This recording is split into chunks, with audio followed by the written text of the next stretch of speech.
At what age should one start flossing? So the question is, at what age one should start flossing? The answer is as soon as the teeth start coming through. So I have had patients in my office. Those patients are 3 or 4 years old and 5 or 6 years old, and they always see their mom and dad just standing in the bathroom and sitting on the couch wherever they are, and they're flossing, and they're asking, "Daddy, mommy, what are you doing?" And then you are telling them you are flossing, and then they can get the habit from you, and they can even floss their baby teeth. That is absolutely no problem at all, as long as you teach them and they are not going to cut their mouth with a floss, and you can teach them, and that's absolutely no problem. So for example, if a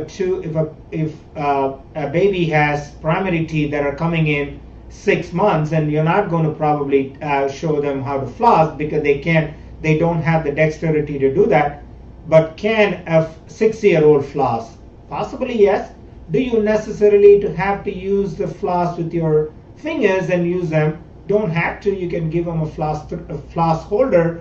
They can use it very easily. And not necessarily they have to use the floss, but you can have some alternative modes of, instead of flossing, you can have a tiny brush. They can use a baby brush. They can use to do something similar to the flossing.